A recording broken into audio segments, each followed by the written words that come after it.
행복한 안식일입니다. 예, 한 주간 평안하셨습니까? 어, 우리 지난 시간 김정건 목사님 말씀을 이렇게 들을 수 있었습니다. 좀 귀한 말씀을 나눠주셔서 행복했죠? 예, 우리 살아계신 하나님에 대한 열망, 우리가 함께 나눌 수 있었던 그런 시간이었습니다. 아시다시피 내일은 우리가 야외 예배를 드립니다. 어,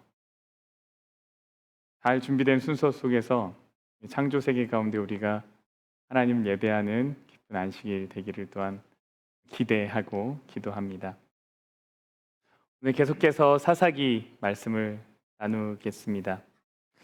바로 이 전의 이야기 혹시 기억나십니까? 이 기드온의 300명 용사 이야기였습니다. 이 용사는 군사 훈련을 통한 용사가 아니라 믿음의 사람들이다, 이런 말씀을 드렸죠. 그리고 전쟁에 이 사람들이 나가게 됩니다. 그리고 어떤 방식으로 승리하게 됐나요? 횃불을 깨트리고 항아리를 깨트리고 나팔을 불고, 사람들이 놀래가지고 그 밤에 무슨 일이 일어났냐면 그 적들이 서로가 서로를 이제 칼을 겨누어서 자멸하게 되고 도망하게 되고 이렇게 되죠. 그러니까 승리가 300용사에게서만 온 것은 아닙니다. 그렇죠? 300용사가 승리한 건 아니에요. 예, 그 내용을 좀 보겠습니다.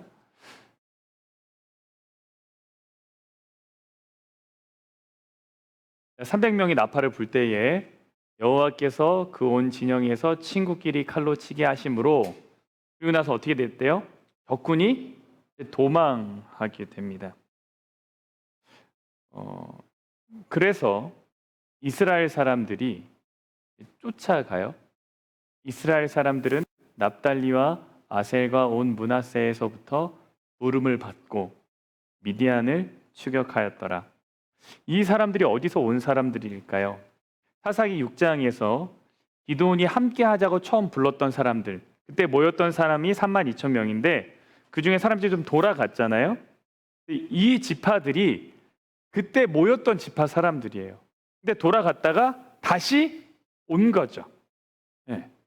그러니까 기드온이 떠났던 사람들을 다시 불러서 도망가는 미디안 족속들을 같이 함께 추격하게 한 것으로 보입니다.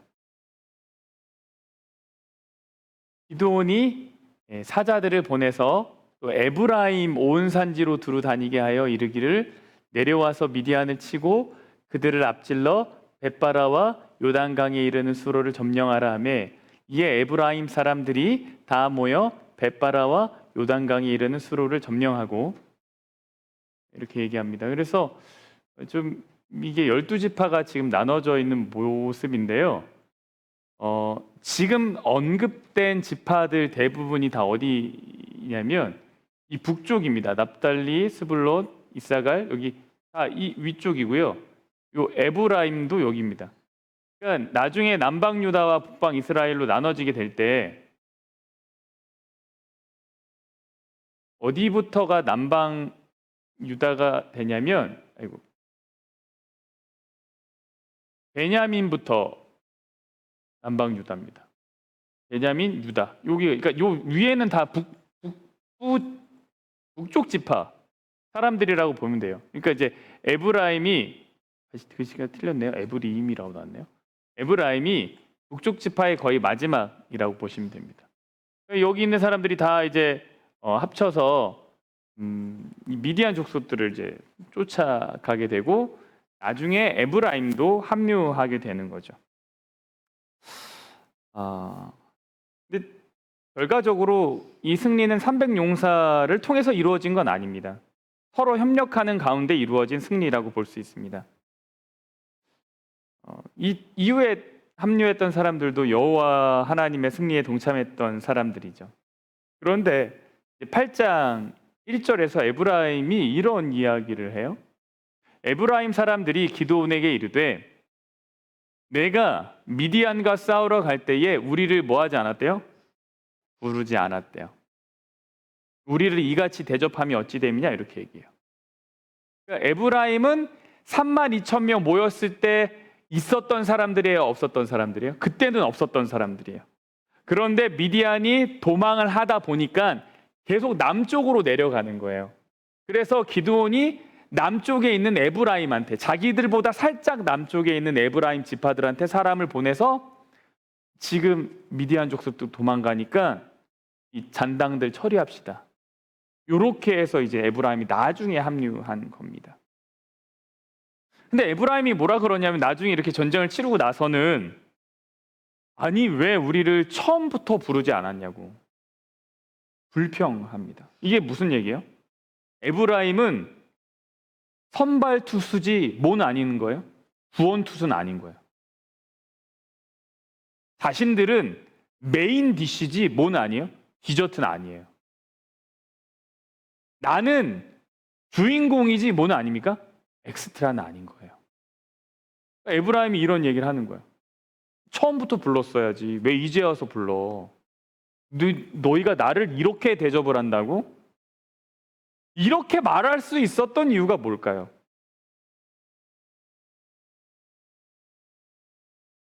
이 에브라임 지파 중에 굉장히 유명한 사람이 있어요. 여호수아가 에브라임 지파 출신이에요. 그러니까 사사기 시대 바로 전이 어떤 시대예요? 여호수아 시대죠. 여호수아가 가나안 땅을 정복하던 시절에 가장 최고로 인정받던 지도자, 모세 이후 최고 지도자. 여호수아가 에브라임 지파 출신이니까 에브라임 지파는 어깨에 힘이 잔뜩 들어간 지파죠. 여러분, 이런 에브라임의 태도가 어떻게 보이십니까? 하나님의 도움으로 승리한 뒤에 바로 이러한 언급을 한다는 것이 어떻게 들리십니까?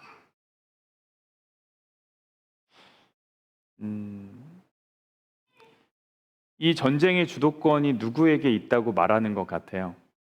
자기 자신에게 있다고 말하는 것 같아요. 근데 전쟁의 주도권 사실 누구에게 있습니까? 하나님에게 있죠. 그러니까 지금까지의 전쟁의 내용이 뭐였냐면 하나님의 전쟁, 하나님의 승리.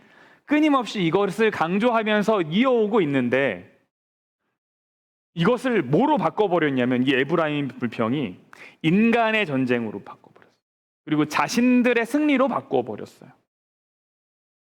여러분, 중요한 것은 싸움의 방법보다 중요한 것이 뭘까요? 싸움의 대상입니다. 다시요, 싸움의 방법보다, 싸움을 얼마나 잘하냐보다 더 중요한 건 싸움의 대상이 누구냐. 부부싸움을 엄청 잘해서 이기고 왔어요. 그러면 싸움을 잘했다고 칭찬받습니까? 교인들과 싸움을 해서 이겼어요. 그러면 하나님께서 잘하였다, 나 착하고 충성된 종아, 이렇게 말씀하신 않죠. 그거 아니죠. 싸움의 대상이 분명해야 되거든요. 결국 이거는 뭐라고 볼 수 있냐면 에브라임의 시기심과 질투심이죠. 이전에는 굉장히 이렇게 주목할 만한 지파였는데 확 빠진 거예요.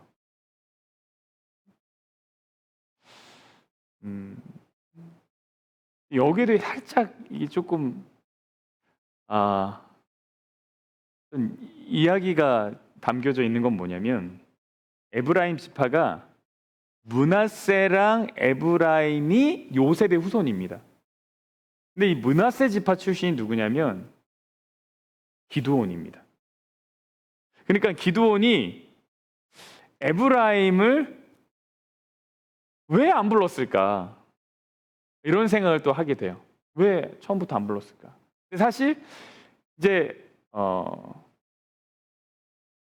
그렇든지 저렇든지 간에 에브라임은 뭐 했어야 돼요? 참석했었어야 돼요. 나도 도와줄게라고 말을 했든지 전쟁이 끝나고 나서 왜 나를 안 불렀었냐고 불평하지 말았어야 되죠. 왜 그러냐면 하나님의 전쟁을 뭐로 바꿔버렸냐면 자신들의 전쟁으로 바꿔버린 거예요. 그러니까 질투 시기가 가져오는 것은 하나님의 존재를 가리우게 만듭니다. 분명 이전까지는 하나님의 전쟁이었는데 불평불만을 하는 순간 하나님의 전쟁이 아니게 됐어요. 그래서 사라져 버렸어요. 누가요? 하나님이요. 그 이야기 속에서 하나님이 사라져 버렸어요.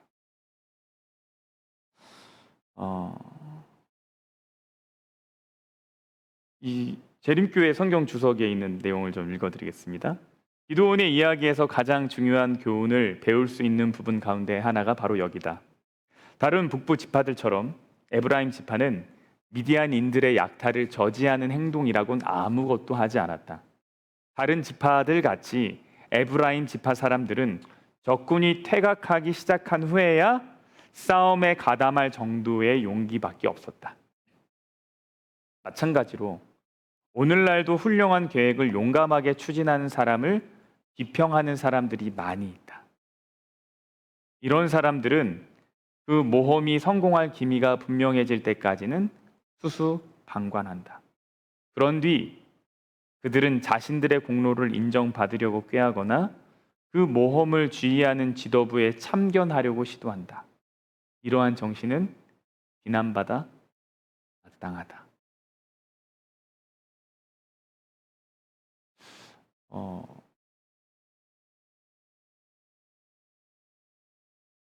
그래서 덕을 세우는 말은 굉장히 중요한 것 같습니다. 제가 앤드루스에서 청년 전도사 시절 때 제가 청년반을 맡았어요. 근데 정말 재미있게 했었어요. 정말 재미있게 했고 그때 청년들이 진짜 예, 잘 활동했었던 시기였습니다. 근데 이제 항상 마음에 뭐가 있었냐면 이 친구들이 좀 더 성장할 만한 어떤 기회를 제공해 주고 좀 더 이렇게 활동할 수 있는 어떤 장이 있었으면 좋겠다라는 생각을 좀 했었거든요. 근데 이제 현실적으로 그게 어려운 거예요. 그러다가 저를 참 따르던 한 청년이 정말 저를 좋아했던 청년이 있었어요. 남자 청년이었는데 전도사님이 너무 좋다고 이렇게 서스름 없이 말할 수 있었던 청년. 근데 그 청년과 다른 청년들이 같이 으쌰으쌰 해가지고 방학 때 한국에 봉사대를 간다는 거예요. 근데 제가 그 곁에서 이걸 지켜보는데 좀 염려되는 부분이 생겼어요. 근데 그때는 이미 제가 제 후배에게 그 다음에 온 다른 전도사님에게 청년반을 이렇게 조금 이렇게 뭐라 그러죠? 인수인계하는 약간 그런 과정. 근데 제가 그 리더 청년을 불러서 무슨 얘기를 했냐면 너무 좋다. 근데 다음 하나 걱정은 있다. 이 봉사대가 너희들의 이력서를 채우기 위한 봉사대가 되지 않았으면 좋겠다.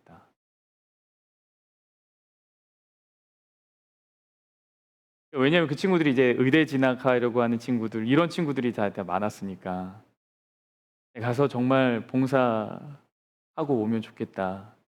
이런 얘기를 했었는데 그 친구에게는 그게 굉장히 불편하게 들렸던 거예요.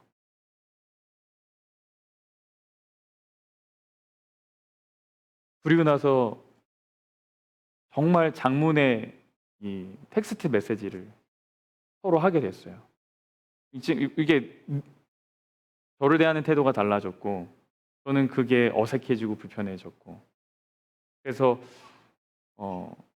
의도치 않은 오해 때문에 사과를 했지만 그게 해결이 안 되더라고요. 그래서 그 끈끈했던 시간들이 되게 어색해졌어요. 그리고 그 친구들이 나중에 봉사대를 갔다가 돌아왔을 때도 크게 제가 어떻게 말해주지 못했어요.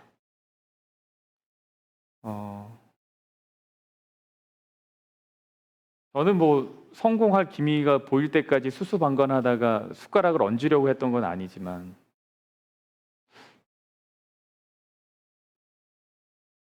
참 덕을 세우는 이야기는 중요한 것 같습니다.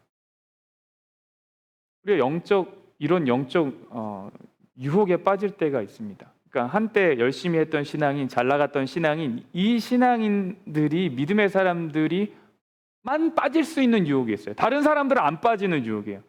열심히 했기 때문에 빠지는 유혹이 있어요. 과거에 열심히 일을 해서 뿌린 씨도 많고 때론 거둔 열매도 있는 신앙인이 빠질 수 있는 유혹이 있어요. 자신을 알아봐 주지 않을까 바에 대한 어떤 불안함과 불평들, 이런 것들을 이제 쏟아낼 수 있죠. 근데 그런 이야기가 결국은 하나님을 사라지게 합니다. 기도원이 뭐라고 대답했을까요? 기도원이 참 지혜가 있어요. 기도원이 이렇게 얘기를 했어요. 기도원이 그들에게 이르되, 일단 에브라임은 잔당들을 쫓아가서 해결을 했어요. 어쨌거나 처음부터는 하지 않았지만 나중에 이제 그렇게 흩어진 사람들을 쫓아가서 해결했어요. 근데 기드온이 뭐라 그러냐면, 내가 이제 행한 일이 너희가 한 것에 비교되겠느냐. 내가 한 일보다 에브라임 너희 지파가 한 일이 뭐예요? 훨씬 훌륭한 일이다. 그러면서 뭐라고 그러냐면, 에브라임의 끝물 포도가 아비에셀의 만물 포도보다 낫지 아니하냐. 이게 NIV는 이렇게 표현해요. 에브라임이 주워 모은 포도가 아비에셀 가족 300명이 수확기에 거둔 포도보다 낫다. 그러니까 제철 포도, 우리 포도는 제철 포도야. 너희 포도는 끝물 포도야. 이제 다 지나갔어. 포도도 다 시기가 좀 다르니까. 근데 제철 포도인 우리 포도보다 끝물 포도인 너희 포도가 훨씬 당도가 높고 맛있고 좋은 거야. 너희가 한 일이 훨씬 위대하다. 이렇게 얘기를 해준 거예요. 엄청난 칭찬이죠. 어쩜 이때 이런 말을 할 수 있었을까요? 이 말에 에브라임이 어떻게 됐을까요?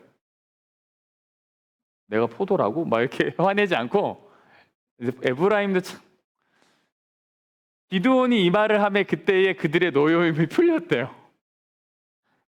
마음이 싹 녹아져 내렸어요. 하나님이 미디안의 방백 오렙과 스웹을 너희 손에 넘겨주셨으니 내가 한 일이 어찌 능히 너희가 한 것에 비교되겠느냐. 기드온이 이 말을 하며 그때 그들의 노여움이 풀렸다. 우리도 이런 말을 할 수 있으면 좋겠죠? 그런데요.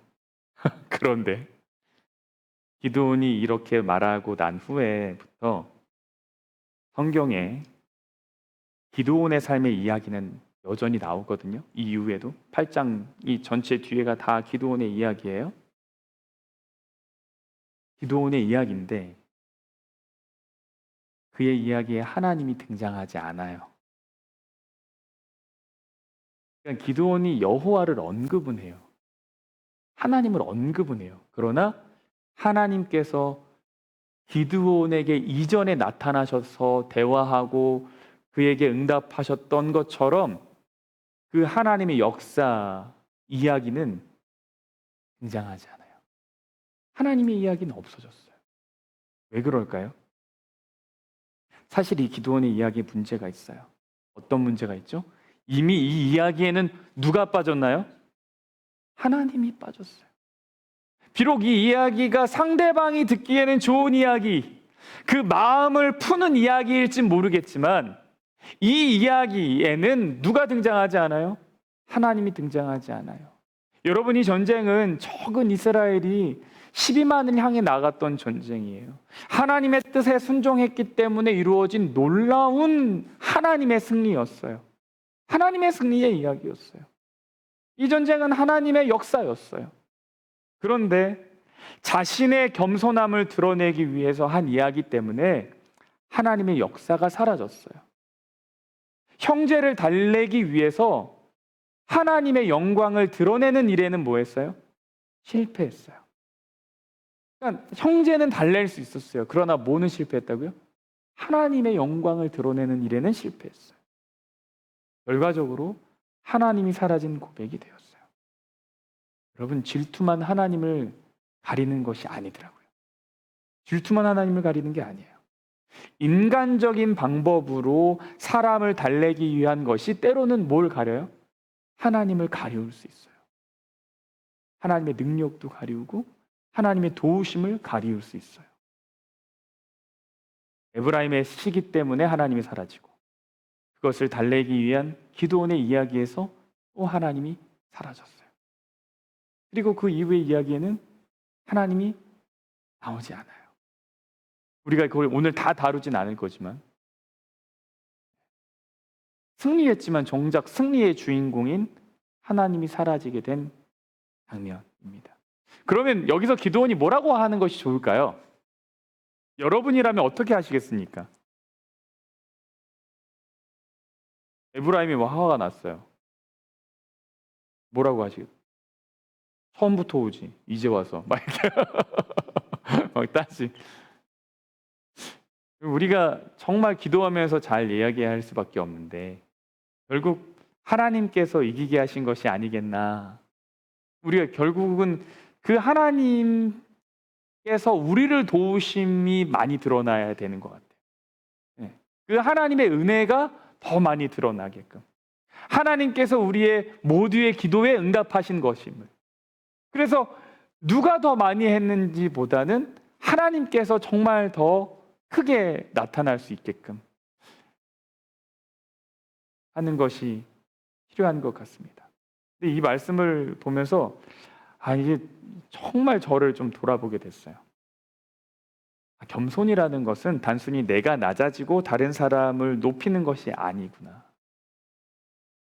그런 겸손은 제 표현입니다. 겸손의 모양은 있지만 능력은 없는 거예요.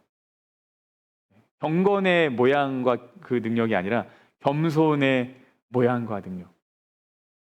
겸손은 내가 낮아지고 다른 사람이 높아지는 것, 단순히 그걸 말하는 것이 아니라 내가 낮아지고 누가 높아지는 거예요? 하나님이 높아져. 그러니까 내가 낮아진 후에 반드시 들려야 하는 분이 계셔요. 그런데 사실 이거 어려운 분이 있죠. 하나님이 하신 거예요. 이 이야기를 말하기 참 어려운 사람들이 있어요. 이게 왜 이야기 잘 못해요? 이렇게 이야기하면 쑥스러워서요. 이야기하면 또 너무 믿음 있어 보일까봐 왜 말을 못하시는 분들이 계세요. 그죠? 내가 그런 표현을 하기에는 뭐예요? 내가 그 정도의 믿음은 좀 아닌가. 내가 그 거리는 조금 있는데. 그러니까 내성적이니까 또 그런 표현 잘 못하실 수도 있고. 그런 표현이 익숙하지 않으신 분들이 있어요. 사실 이게 제게도 참 쉽지 않은 일이에요. 근데 미국 사람들, 이게 서구 문화 때문인지는 모르겠지만 이게 고맙다고 얘기하고 칭찬하거나 이렇게 하면 그 사람들이 하는 얘기가 뭐예요? Praise God. Praise God. 근데 이 이야기가 참 어색한 게 저희 솔직하게 얘기하면 너무 잘했다 칭찬해 줬는데 한국 정서는 무슨 얘기냐고 아니라고 이렇게 하잖아요. 근데 이 사람은 Praise God 이렇게 얘기하는 거예요. 속으로 처음에 들었던 생각이 뭐냐면 이 사람은 속으로 내가 자신이 잘한다고 생각하는구나. 약간 이 느낌을 받게 되는 거예요. 사실 그건 아니죠. 이 사람이 속으로 나 잘해 이게 아니라 진짜 하나님 높이는 거였거든요. 그래서 미국 사람들이랑 대화할 때면 종종 저도 이제 Praise God 이렇게 할 때가 있어요. 제가 뭘 잘해서라기보다는 아무튼 그 사람들이 칭찬할 때 Praise God. 근데 이게 참 그래도 어색하긴 한 것 같습니다. 어떤 목사님은 제가 참 좋아하는 목사님인데 그 목사님은 고맙다고 이야기하거나 혹은 칭찬을 하면 꼭 하시는 행동이 있어요. 목사님 진짜 요번에 순서 너무 좋았어요. 그러면 이렇게 웃으면서 이게 뭐예요? 모든 영광은 하나님께 이런 의미죠. 이제 모든 순간에 하나님을 더 높이고 싶은 사람이 되고 싶다는 그런 소망이 생겼습니다. 네, 단순히 낮아지는 것이 아니라 어떤 순간에서도 하나님이 사라지지 않게 하나님이 드러나게 하는 그런 믿음의 덕을 세울 수 있는 사람이면 좋겠다는 생각이 들었어요. 여러분, 우리 샬롯 가족들에게도 그러한 축복이 임하기를 간절히 바랍니다. 우리 한번 이렇게 해볼까요? 네. 누가 칭찬하면 그다음에 어떻게 했다 이렇게. 네. 그래서 우리가 나의 언변으로 사람을 달래는 사람, 물론 싸우지 않고 잘 피해간 것도 지혜일 수 있겠지만, 그러나 내 언변이 아니라 하나님 앞에 신실하기 때문에 결국은 믿음 안에서 화합하고 함께 하나님을 높일 수 있는 그 경지, 믿음의 경지에 이르는 사람이면 참 좋겠다, 이런 생각을 하게 됩니다.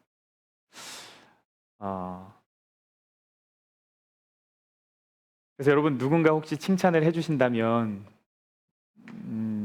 내가 이렇게 하는 표현이 진짜 죽었다 깨어나도 못하시는 분들 계세요. 보면 진짜 이 표현이 어색해서 서툴러서, 그런 분들이라고 하신다면 꼭 누군가 칭찬하거나 고맙다고 할 때 꼭 골방에서라도 하나님께 감사를 하고 영광을 하나님께 돌리는 우리 모두가 되면 좋겠어요. 어떤 순간에서라도 그것을 나의 것으로 취하면 안 돼요. 내가 아무것도 하지 않는 것 자체가 그 영광을 내 곁에 남겨두는 것입니다.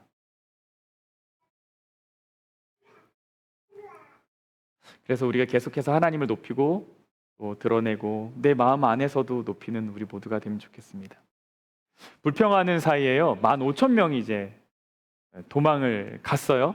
이렇게 불평하는 사이에 이렇게 막 얘기하고 대화하는 사이에 미디안 족속 15,000명은 이제 도망갔어요. 그래서 쫓아갑니다. 300명이 요단강에 이르고 건너고 막 추격해요. 근데 추격을 하는데 피곤하잖아요, 그렇죠? 그래서 숫곳이라는 곳에 이르러서 지금 우리 여차저차해서 지금 이제 우리 전쟁에서 승리하고 이제 뭐 쫓아가서 이제 다 이제 끝내야 되는데 우리 떡덩이를 좀 줘라. 우리 배가 고프다. 우리가 지금 세바와 살문나의 뒤를 추격하고 있다. 미디안 왕들. 이렇게 얘기를 합니다. 그런데 거기서 어떻게 하냐면 거절합니다. 숫곳 사람들이. 아니 무슨 우리가 언제 싸우라 그랬나? 이렇게 안 줘. 기드온이 어떻게 했냐면 저주를 해요.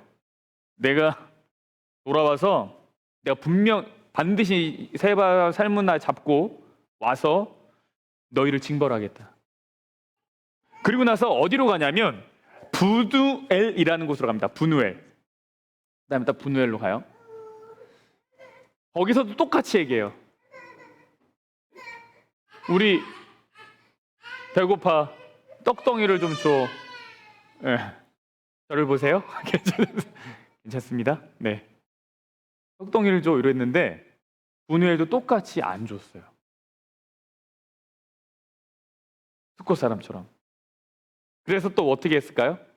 기드온이 또 저주를 했어요. 내가 돌아와서 너의 망대를 허물겠다. 여러분, 여기 문제가 생겨요. 분명히 9절에서 기드온이 내가 평안히 돌아올 때 이 망대를 헐겠다 그랬거든요. 17절에 무슨 일이 일어나냐면 망대를 헐고 그 성읍 사람들을 죽입니다. 여러분, 이 사람들이요, 가나안 사람들이 아닙니다. 미디안 족속도 아닙니다. 그럼 이 사람들은 어디 사람인 줄 아십니까? 이스라엘 사람들이 사는 성읍 사람들이에요. 기드온이 왜 이렇게까지 했을까요? 일각에서는 이런 게 말해요. 분명 망대를 헐겠다고 했는데 이게 사사가 얘기한 거잖아요. 하나님의 권위로 얘기한 건데 이 사람들이 그 사사의 권위를 안 따른 거예요. 그래서 뭐 한 거냐면 우리 망대 지킬 거야 하고 무력으로 덤볐다는 거예요. 그래서 싸움이 일어나서 이제 죽음에 이르게 됐다. 사실 두 가지 실수죠. 이 사람들은 전쟁에 참여하지 않고 그들에게 떡을 베풀지 않고 그냥 이기적인 마음에 이렇게 있었던 사람들. 야, 지금 안 그래도 니 먹을 거 없는 거 알잖아. 기도원 너 타작마당에서 숨어서 포도주 틀에서 타작했잖아. 우리도 먹을 거 없어 이 사람아. 누가 전쟁하라 그랬어? 이렇게 한 이기적인 마음. 두 번째는 사사가 얘기했음에도 불구하고 따르지 않고 거절하고 대항했다는 거. 뭐 이런 잘못이 있을 수도 있겠죠. 그러나 여전히 무슨 생각이 들어요? 야, 떡 안 줬다고 사람을 죽여 저주를 하고 막. 이 숫꽃 사람들은 찔레꽃으로 징벌했다 그랬거든요. 그래서 이제 그 가시가 있는 걸로 장로들을 맴매한 게 아닐까 약간 이렇게 생각해요. 이러면 안 됐다고. 왜냐하면 기드온이 숫꽃 소녀 전쟁에서 승리 그 왕들을 잡고 돌아오면서 숫꽃 소녀를 만나요. 그 숫꽃 소녀를 불러서 물어봅니다. 너희 성읍의 장로들 명단 좀 나한테 달라고. 기드온이 진짜 약간 뒤끝 명단을 받아가지고 결국은 다 이렇게 징벌을 내리고 그리고 분우회를 망대로 헐고 이제 사람을 죽이고. 이렇게까지 했어야 되나? 여러분, 분명한 건 뭐냐면 성경은 그가 하나님의 지도를 받아서 이렇게 했다라고 하는 표현이 안 나와요. 제가 말씀드렸죠? 기드온이 하나님을 높이지 않고 그냥 에브라임 너 최고야 하면서 갈등을 무마시킨 이후부터는 누가 등장하지 않았다고요? 하나님이 등장하지 않았어요. 하나님이 사라졌어요.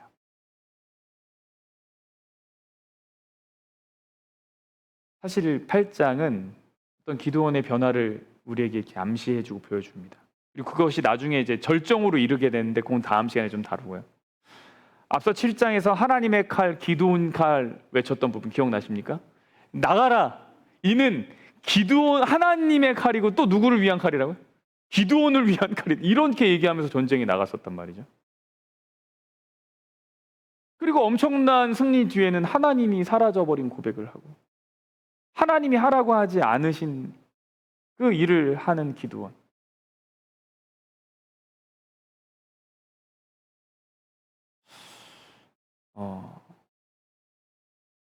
여러분, 우리가 어떻게 하나님을 사라지지 않게 할 수 있을까요? 여러분, 잘못된 열정이 하나님을 사라지게 만들 수가 있습니다. 잘못된 열정이 하나님을 사라지게 만들 수 있어요. 진짜 우리에게 중요한 건 뭐냐면 엄청난 승리가 아닙니다. 순간순간마다 하나님을 기억하는 것. 그리고 영광을 내 곁에 두는 것이 아니라 하나님께 올려드리는 것. 계속해서 하나님께 올려드리는 것.